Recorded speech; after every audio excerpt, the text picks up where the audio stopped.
E o clássico. E a gente foi olhar o jogo do Vitória, eu com um profissional que trabalhava na época na comissão técnica, que era um gaúcho.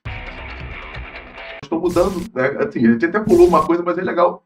Você pegou essas gerações, você pegou a geração anterior, a transição, e hoje trabalha com muitos atletas dessa nova geração. É. E você lidar com esses caras, a forma é totalmente diferente, né? Tu tem que tratar um de um jeito, o outro de outro. Tá até falando do Bernardinho aqui antes, né? Da mudança de chave. E tu tem esses caras no mesmo grupo hoje.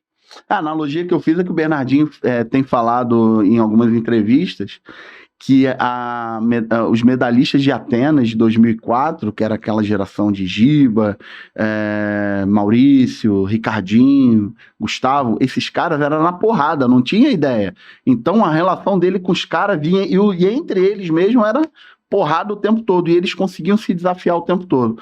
E ele fala que agora em 2016, na Olimpíada do Rio, um determinado momento o Bruninho entrou no quarto dele e falou: para que você não vai conseguir acessar esses caras na porrada, é uma outra geração, uma outra forma, você precisa se comunicar de uma forma diferente. Ele já falou isso algumas vezes, e aí ele percebeu naquele momento que ele precisava agir de uma forma diferente, e com a capacidade que ele tem, com o talento que ele tem, ele rapidamente conseguiu reverter aquele cenário ali que provavelmente devia estar adverso no momento para conseguir vencer, né? Nada melhor do que o filho dele. Exatamente, a né? confiança, né? A gente estava falando aqui antes também do Tite, né? A gente vê hoje o Tite convive com jogadores jovens, como Vinícius, como Rodrigo, jogadores de 21, 22 anos. Mas o Tite, naquele time de 2001 do Grêmio, Anderson Lima, Vinho, Marcelinho Paraíba, Luiz Mário, o mais bonzinho aí roubava lençol de fantasma. O mais bonzinho aí batia na mãe. E ele conseguiu. Então imagina, né? O de 2001 tá campeão aqui. Da Copa do Brasil. Campeão Pode ver. Brasil. Vamos lá. Também, Gavião, meu parceiro que jogou comigo na Sub-17. Acho que Anderson Polga. Eram 3 zagueiros. Anderson Acho que o Marinho tava, não Anderson tava? Lima, Mauro Galvão, Marinho, Roger. Isso aqui eu não sei. Rubem Júnior, lateral esquerdo? Rubem Júnior. Um Morenozinho, Marcelinho Paraíba, Tinga, Luiz Mário, aquele Fábio Baiano e aquele atacante do Varley. Então, você imagina aí, Nossa. a gente tá falando de. Olha, esses caras eram de verdade, né? Porto Alegre, a galera Porto Alegre campeã da Copa do Brasil. Isso aí.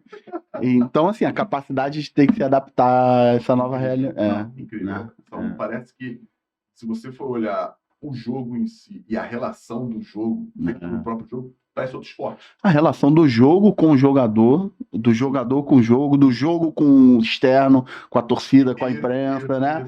O que se falava muito antigamente, o que saltava aos nossos olhos era a relação do jogador com a bola, como ele resolvia os problemas individualmente, né? Aquele jogador... O futebol, ele nos traz esse sentimento. Com certeza você tem uma experiência quando era criança, de ter ido a um estádio, de ter visto uma grande equipe, ou de se recordar de um grande jogador, e aquilo causou um sentimento em você que causou, que como consequência, criou a tua cultura de ver futebol. A minha é diferente, a dele é diferente. Eu tenho uma experiência legal também.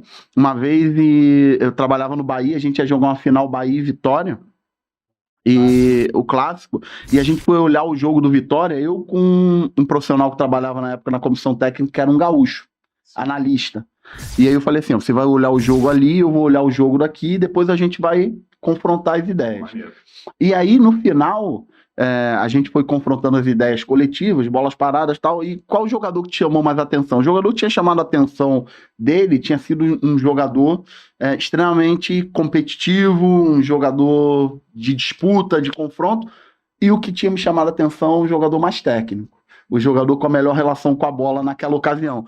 Isso provavelmente porque a cultura dele de futebol, de criança, o time que ele viu jogar, do Grêmio ou do Inter, eu não lembro exatamente o time que ele torcia, o que ele mais gostava, tem a ver com isso. E o futebol causa esse sentimento diferente em cada um de nós.